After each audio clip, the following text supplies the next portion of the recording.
Former Vice President of Google and former U.S. Chief Technology Officer and Advisor to President Obama, Megan Smith. Megan, great to have you here today, especially on this day. My first question is, when you read this, what was your reaction? You know, it's so offensive to see what this young man was writing, but it's helpful to see it in the public because many of the people working in Silicon Valley are experiencing this kind of microaggression culture that's coming from some of our younger employees, other employees who have these points of view and think that they're correct. They're just incorrect, and it was wonderful to see the reaction. One of the wonderful alumni of Google, who's a distinguished engineer, wrote a terrific piece just counteracting every single one of his arguments. But it's there, it's insidious, and so many people, women of all races, men of color, experience what I call a death by 1,000 paper cuts. You know, this stuff is personal, it sort of comes at you, it's insidious, and it's all around the culture. And then when you're getting it, it's so personal, it's hard, and it's agile. It's hard to understand it as a pattern, but it's almost class action if you can see the pattern. So, look, you're an engineer yourself. For anybody out there who believes that there are biological reasons for the underrepresentation of women in engineering, please put this to rest.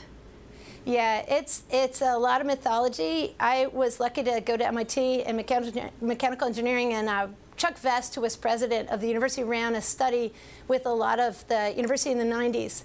And one of the things he wrote at the intro of that is when they showed all the discrimination that was happening, both who gets recorded in history, who gets what promotions, who gets what lab sizes, who gets what kind of funding for their research, et cetera. He said, I always thought it was part myth and part reality. I said, I've learned from this study that's almost all reality. And we really need to work on this and change this because, of course, we want all of our talent. We want to play the whole American team, especially in Silicon Valley on these incredibly exciting tools and platforms and culture. The culture is so wonderful in Silicon Valley, and this isn't unique to Google, this challenge of this young engineer. It's across all of the companies. It's rampant.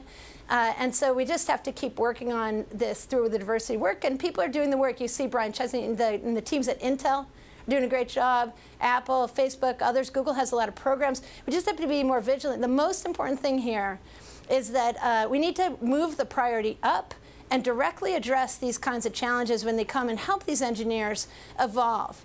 You know, they are misguided and they're destructive to their colleagues. It causes people to leave the industry, and it's bad for shareholder value. You know, we know that more diverse teams make better products, have better results. So we want the genetic flourishing of all humanity, all the Americans, all the people of the world in on making these products, especially as we move to AI and data science. These are very powerful. We don't want to write this discrimination, racism, ageism, sexism into our algorithms, which is what can happen very easily if we don't nip this stuff in the bud as it appears.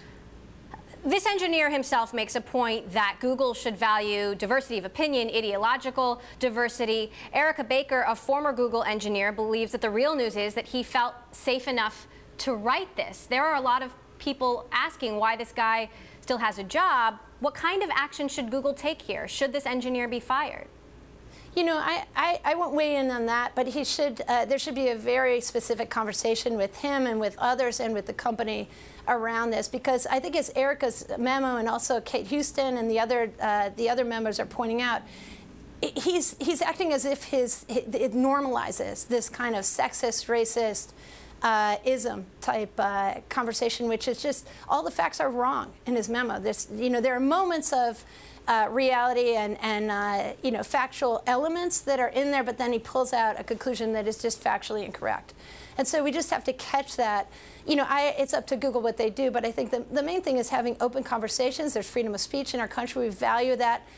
Here we are in the press. We value that so much, but we also, you know, have social norms about things, and there really are rules about inclusion and disinclusion, and our minds have evolved. We're right near the Jefferson Memorial. You know, Thomas Jefferson, one of the quotes on the wall here says, you know, I'm not a fan of the rapid change of law, but as the human mind evolves, we learn new things, you know, and we can no longer wear the coat that fit us as a boy. And so racism, sexism, ageism, homophobia, all these things we know that they have been rampant in our culture in the hundreds of years in past. None of us created them, but we all inherit them, and it behooves the tech industry and everybody to step right up. This is our moment to evolve out of this and lead the world with these incredible technical skills that we have. Tech can move so fast, and if it chooses to prioritize this higher and use its own technical skills and methods, we could probably move out of this much faster as a human society. On that note, sometimes it seems like 2 steps forward, 10 steps back. You're part of this tech jobs tour that's happening right now where you're trying to visit 50 cities, fill 100,000 open jobs. When you're out there in the country, how big are the challenges you're still seeing to women truly making advances in technology and filling these jobs? The problems are everywhere, but what's exciting about the Tech Jobs Tour, if you go to techjobstour.com, we'll be in San Francisco this week. We're just in Memphis, Cleveland, Birmingham, just across the country. We show up. It's like a career fair meets kind of a revival. At night, you've got companies there recruiting. You've got these new code boot camps and apprentice programs that are, a couple months straight into this higher paying jobs. The tech jobs pay 50% more than the average American salary, and the companies are starving for these people all over the country. So we're really on this, this tour to just put together the tech communities, the businesses, the government leaders, and all of the great talent that's around our country, and get them together in the evening in these cities as we come together. We'll be in Milwaukee. Shortly we'll be in West Virginia and across Kentucky. I was just in Appalachia with wonderful coal miners who are graduating from boot camp. There were 1,000 coal miners who tried for 50 slots.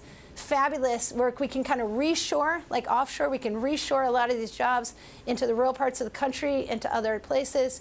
Great new startups all over. The Memphis team, we saw one of my favorite ones was people had taken a container, those containers on the container ships, put STEM work stuff in there, put it down by the Mississippi near a playground, and young people were in learning coding and tech and Internet of Things inside of this place. It was fabulous.